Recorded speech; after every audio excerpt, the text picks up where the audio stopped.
오늘은 교회 창립 기념 주일입니다. 저희 교회는 전통적으로 창립 기념 주일에 성찬식을 거행하고 있는데요. 성찬을 다른 말로 주의 만찬, 최후의 만찬이라 부르기도 하는데, 이 성찬식에 우리가 참여하기 전에 성찬의 의미와 정신을 말씀을 통해 살펴보기 원합니다. 오늘 본문 14절을 보니까요, 때가 이름에 이렇게 시작하고 있죠. 여기서 때는 중요한 시간 또는 예정된 시간이 되었다는 것을 알리는 역할을 하고 있습니다. 예수님은 십자가에 고난당할 때가 이르렀음을 아시고 제자들과 마지막 유월절 만찬 나누기를 원하셨다고 15절은 기록하고 있습니다. 내가 고난을 받기 전에 너희와 함께 유월절 먹기를 원하였노라. 주님이 제자들과 함께 유월절 식사를 나누기 원하셨던 이유가 무엇이었을까요? 예수님은 두 가지 사실을 이미 알고 있었기 때문입니다. 하나는 가룟 유다가 자신을 배신하여 잡혀갈 것을 알고 계셨고요, 또 하나, 이 식사가 제자들과 나누는 마지막 만찬이 될 것도 주님은 알고 계셨습니다. 다른 복음서 기자들을 보니까 유월절 만찬을 나누시기 전에 주님은 제자들의 발을 먼저 씻겨 주셨고요, 만찬을 나누는 도중 가룟 유다를 배신자로 지목하셨으며 가룟 유다는 만찬 석상을 빠져나간 것으로 성경은 기록하고 있습니다. 그 후에 주님께서 유월절 식사를 최초의 성찬식으로 제정하시면서 성찬식이 무엇을 의미하는지 제자들에게 가르치신 말씀이 본문의 내용이라 말할 수 있습니다. 자, 16절 18절 보실까요? 주님께서 성찬을 제정하시면서 이 말씀을 강조했어요. 다시 먹지 아니하리라, 다시 마시지 아니하리라. 자, 이 말씀을 강조하신 이유가 뭘까요? 그 이유 세 가지로 이야기할 수 있습니다. 하나는 십자가 죽음으로 말미암아 이 땅에서 더 이상 유월절 만찬을 드실 수가 없었기 때문입니다. 두 번째는 이제 구약의 유월절 만찬이 폐지되고 신약의 성만찬이 대체될 것을 주님 알리길 원하셨기 때문입니다. 세 번째, 주님께서 심판의 주로 재림하실 때 믿음을 지킨 성도들과 함께 하나님 나라에서 어린 양의 잔치가 열릴 것을 약속하셨기 때문입니다. 예수님 구약의 유월절을 신약의 성찬식으로 승화시키면서 제자들에게 떡과 잔의 의미를 가르치셨습니다. 19절 20절은 성찬과 관련된 소중한 말씀입니다. 우리 같이 이 말씀 읽도록 하겠습니다. 시작. 또 떡을 가져 감사기도 하시고 떼어 그들에게 주시며 이르시되 이것은 너희를 위하여 주는 내 몸이라. 너희가 이를 행하여 나를 기념하라 하시고 저녁 먹은 후에 잔도 그와 같이 하여 이르시되 이 잔은 내 피로 세우는 새 언약이니 곧 너희를 위하여 붓는 것이라. 아멘. 말씀을 묵상하면서 몇 가지 질문을 던져봤습니다. 주님께서 유월절 만찬을 성찬으로 대체하신 이유가 무엇일까? 떡과 잔을 나누어 주시면서 제자들에게 이것을 행하여 나를 기념하라 말씀하신 이유가 무엇일까? 성경이 강조하고 있는 새 언약은 무엇을 의미하며, 마지막 질문, 이 성찬에 담긴 정신은 무엇일까? 오늘 교회 창립주일을 맞이해서 새 언약의 사람들, 이 제목으로 함께 말씀을 나눌 때요, 기독교에서 세례와 함께 2대 성례전으로 지금까지 교회 역사 가운데 거행하고 있는 이 성찬에 우리를 초대하시는 하나님을 말씀 가운데 만나시고 성찬이 주는 그 새 은혜, 새 감동이 우리 모든 우리 교회 지체들에게 충만히 임하기를 주님의 이름으로 축원합니다. 첫째 메시지 중요합니다. 같이 읽겠습니다. 시작. 성찬은 우리를 예수의 피로 새 언약의 사람 되게 하시는 은혜로운 초대입니다. 예수님 고난의 때가 이르렀음을 아시고 제자들과 마지막 유월절 만찬 나누기를 원하셨는데요, 자, 신학자들은 주님께서 제자들과 마지막 유월절 식사하기를 원하신 이유, 그것을 세 가지로 이해하고 있습니다. 첫 번째 이유는 폐지와 대체입니다. 신학자들은 주님께서 출애굽 사건을 기념하는 유월절 식사를 폐지하시고 십자가 죽음을 통하여 구속의 역사 이루심을 기념하는 성찬으로 대체하셨다고 이해하고 있습니다. 이스라엘 사람들이 지금도 지키고 있는 3대 절기 가운데 가장 중요한 것은 바로 유월절입니다. 유월절은 이스라엘 백성에게 구속과 해방의 사건을 기념하는 중요한 날인데요, 하나님께서 모세를 통해 이 이스라엘 백성을 애굽에서 탈출시킬 때 어린 양의 피를 문설주에 바르라 명령하셨고 무교병 쓴 나무를 급히 먹으라 말씀하셨습니다. 출애굽기 12장 7절에 그 말씀이 기록이 되어 있는데요, 그 피를 양을 먹을 집 좌우 문설주와 임방에 바르고 그 밤에 그 고기를 불에 구워 무교병 쓴 나물과 아울러 먹으라 하나님 말씀했습니다. 유월절은 어린 양의 피를 문설주에 바른 집을 죽음의 천사가 넘어갔다 해서 유래된 것으로 이스라엘 사람에게 유월절은 구속, 해방의 의미를 기념하는 중요한 절기입니다. 하나님이 이스라엘 백성을 출애굽시키시고 시내의 산으로 인도하셔서 율법으로 언약의 관계를 맺으셨습니다. 이런 의미를 가진 구약의 유월절을 신약 시대의 성찬으로 대체하신 사건이 바로 오늘 본문의 내용입니다. 문설주에 바른 어린 양의 피는 예수님께서 흘리신 십자가의 피로 대체되는 것이고, 이스라엘 백성이 먹었던 그 무교병의 떡, 바로 예수님께서 십자가에서 찢기신 그 몸으로 대체가 되면서 구약의 유월절이 폐지되고 성만찬이 기독교의 성례전이 될 것을 본문이 예고하고 있습니다.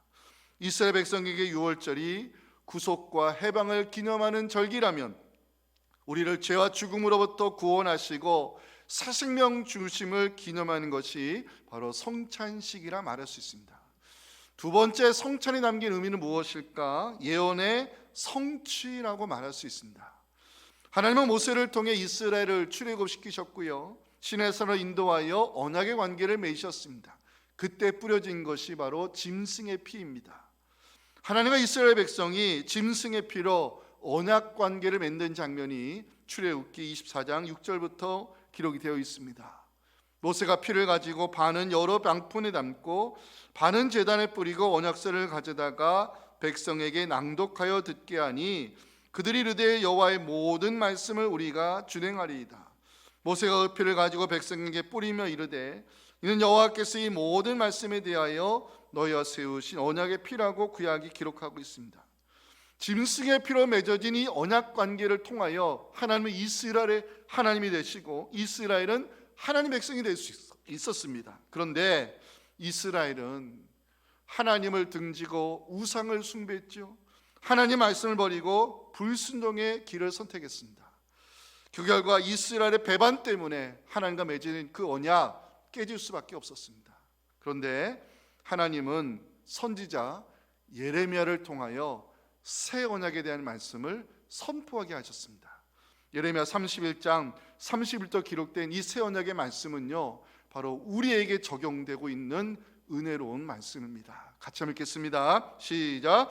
여호와의 말씀이니라. 날이 이르리니 내가 이스라엘 집과 유다 집에 새 언약을 맺으리라. 이 언약은 내가 그들의 조상들의 손을 잡고 애굽 땅에서 인도하여 내던 날에 맺은 것과 같지 아니할 것은 내가 그들의 남편이 되었어도 그들의 내 언약을 깨뜨렸음이라. 여호와의 말씀이니라. 그러나 그날 후에 내가 이스라엘 집과 맺을 언약은 이러하니 곧 내가 나의 법을 그들의 속에 두며 그들의 마음에 기록하여 나는 그들의 하나님이 되고 그들은 내 백성이 될 것이라. 여호와의 말씀이니라. 아멘. 복음서 기자들은 예레미야를 통하여 선포하셨던 그 새 언약의 말씀이 그리스도를 통하여 성취되었음을 증언하고 있습니다. 예수님 성찬을 제정하시면서 제자들에게 내 피로 세우는 새 언약의 말씀을 오늘 20절에서 선포하고 있습니다. 저녁 먹은 후에 잔도 그와 같이 이르시되 이 잔은 내 피로 세우는 새 언약이니 곧 너를 위하여 십자가에서 붓는 피라고 주님 말씀했습니다. 여기 새 언약이 나오죠. 이전과는 질적으로 완전히 다른 새로운 언약을 말합니다. 너를 위하여 붓는 것이라. 새 언약은 십자가에서 흘리신 예수님의 피로 맺어지는 언약임을 성경이 증거하고 있습니다. 사랑하는 성도 여러분, 우리가 사도신경을 통하여 신앙을 고백하고 성찬에 참여하는 것, 그 성찬의 떡을 먹고 잔을 마시는 행위는 십자가에서 찢기시고 흘리신 주님의 살과 피로 인하여 감히 하나님과 새 언약의 관계를 맺는 은혜로운 부르심의 초대임을 우리는 잊어서는 안 되는 것입니다.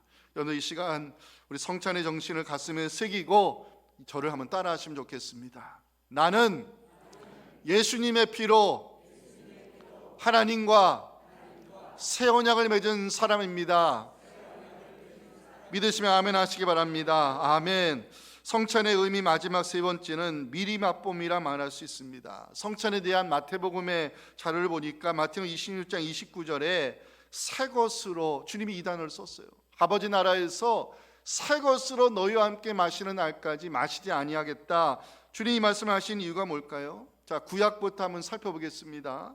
이사야 선지자는요, 역사의 종말에 열릴 하나님 나라 식탁 공동체에 대한 예언의 말씀을 이사야 25장 6절부터 기록해 놨는데요, 제가 한번 읽어보겠습니다.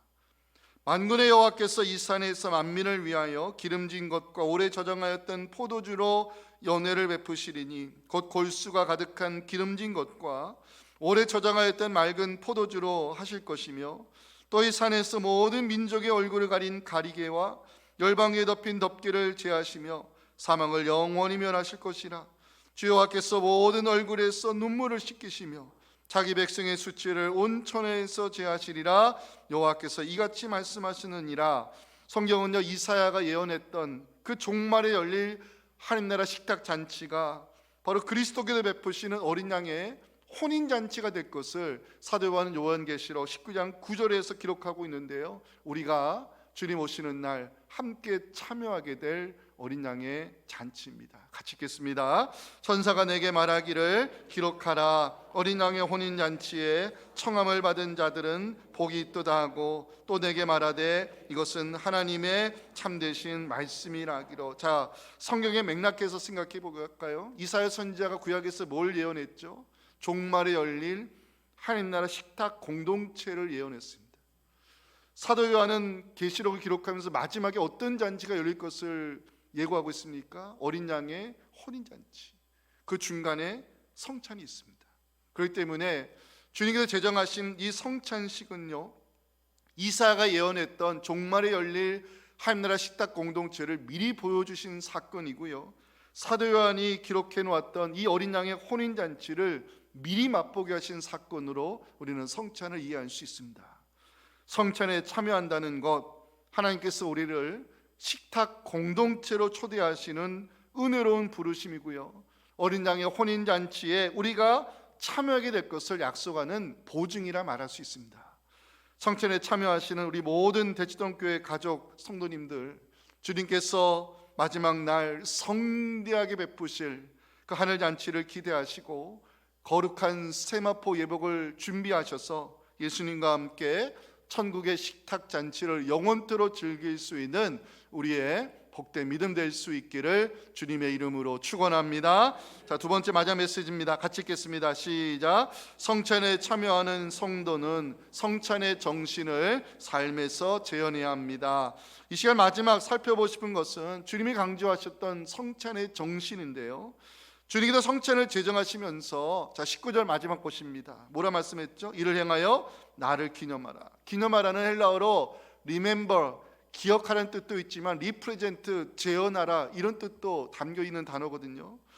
예수님은 제자들에게 성찬의 떡과 잔을 나누어 주시면서 이것을 기억하고 이것을 기념하며 이것을 재현하라 말씀했습니다. 그러면 성찬에 참여하는 우리가 삶으로 재현해야 할 성찬의 정신은 무엇일까요? 첫 번째는 감사입니다. 자, 17절 19절 성경 봐주세요. 17절 19절 보시면 눈에 들어오는 단어 있지요? 감사란 단어입니다. 주님은 떡과 잔을 드시고 감사의 기도를 드리셨어요. 성찬을 통하여 나누어 주신 떡과 잔, 주님의 살과 피를 상징적으로 보여주는 것입니다. 예수님은 십자가의 고난을 앞에 두시고 떡을 들어 잔을 들어 감사의 기도를 드리셨습니다. 고난 속에서 감사하는 것, 이것이 성찬의 정신입니다. 누군가 그랬죠? 감사는 믿음의 꽃이라고.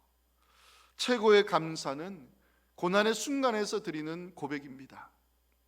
주님의 십자가의 고난을 앞에 두시고 성찬의 떡과 잔을 나누어 주시면서 감사의 기도를 먼저 드리셨다고 복음서 기자들은 증언하고 있습니다. 마가의 자력을 보니까 주님은 성찬의 떡을 들어 축복하셨다고 기록하고 있어요. 마가 14장 22절 보실까요? 예수께서 떡을 가지사 축복하셨다는 것입니다. 고난의 떡을 드시고 축복 기도하셨던 주님. 저는 말씀을 묵상하면서 하나님은 우리가 드리는 고난 속의 감사를 받기 원하신다는 사실을 알게 되었습니다. 사랑하는 성도 여러분, 혹시 고난의 떡을 손에 들고 계십니까? 그 고난의 떡을 들어 주님의 이름으로 축복하시기 바랍니다. 이 고난의 떡 속에 하나님이 이루고자 하시는 뜻이 있습니다. 이 고난의 떡 속에 하나님 받고자 하시는 영광이 있습니다. 이 고난의 떡 속에 주님 주고자 하시는 축복이 있음을 믿으시면서 이 고난 속에 드리는 감사로 하나님을 영화롭게 할 수 있는 우리 모두가 될 수 있기를 간절히 소망합니다. 우리가 삶으로 지어내야 될 성찬의 정신 두 번째는 한몸 의식입니다. 고린도서 10장 16절 17절에 사도 바울은요, 성찬에 참여하는 성도들 향해서 한 몸을 이루어야 한다고 이 말씀을 기록해 놨습니다. 여러분들 이 말씀 읽어주시면 좋겠습니다. 시작.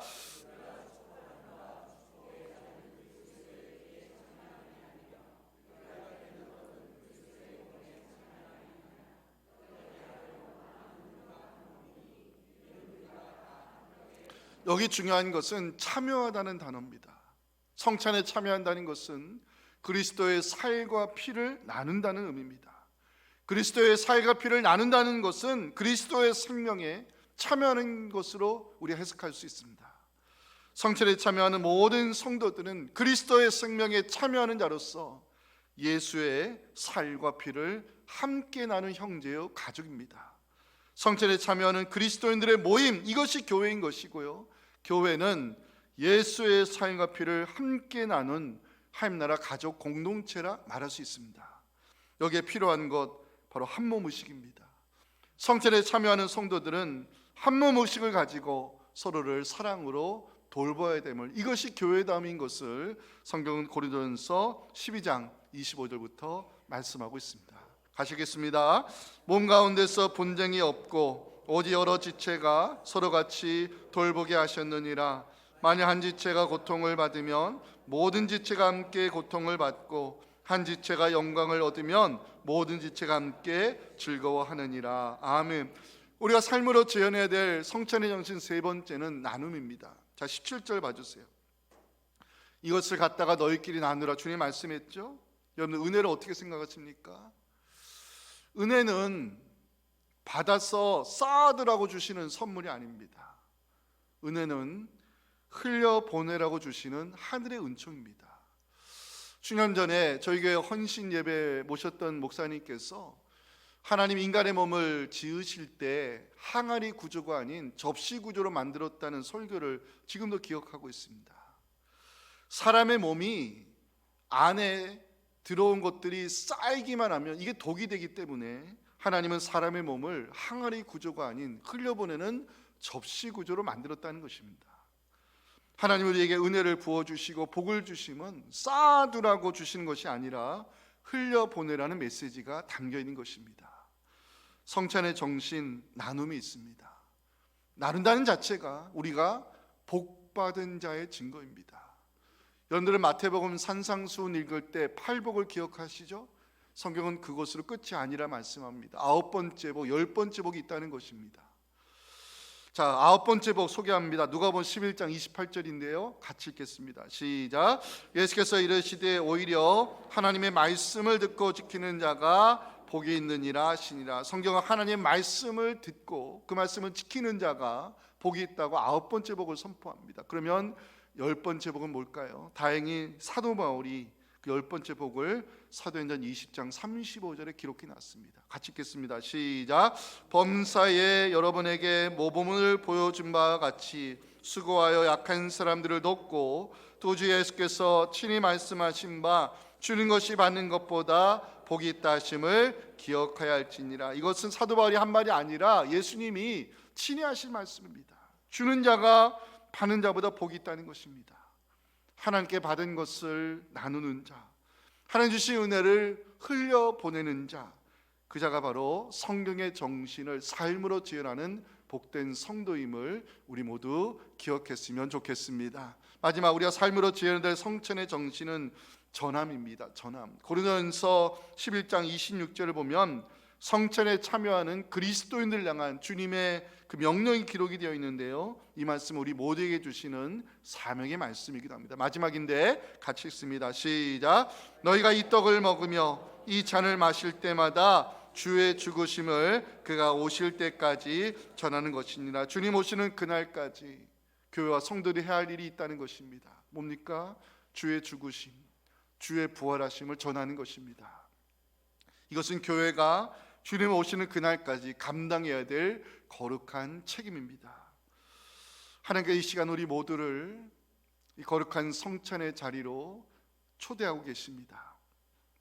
주님의 살과 피를 나눈 우리는 성찬의 정신을 가지고 살아야 되고요, 그 성찬의 정신을 삶으로 지어내야 됩니다. 고난 속에서도 감사의 꽃을 피우시기 바랍니다. 한 몸의식을 가지고 서로를 사랑으로 돌보시기 바랍니다. 하나님 흘려 부어주신 은혜 흘려보내시기 바랍니다.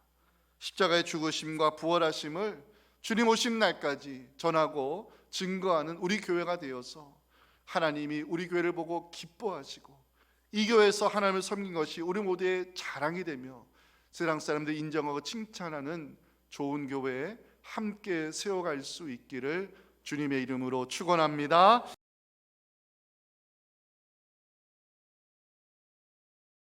지금 이 땅에 십자가의 피로 교회를 세우시고 영광 받으신 우리 예수님의 은혜와 성찬의 정신을 삶으로 지어나는 성도들을 두 손들어 축복하시는 우리 아버지 하나님의 크신 은혜와 사랑과 성령 하나님의 역사하심과 함께 하심이 오늘 주신 이 귀한 말씀과 성찬에 주신 감동을 가슴에 새기고 세상에 들어가 성찬의 정신을 삶으로 지어나여 주의 죽으심과 부활하심을 전하는 복음의 전달자 사명을 감당하기 원하는 우리 사랑하는 성도들의 이 귀한 인생 여정과 그 가정의 기도 제목들과 그 사랑 우리 다음 세대 자녀들 우리가 섬기는 교회 위에 지금부터 영원토록 함께 하시기를 간절히 축원하옵나이다.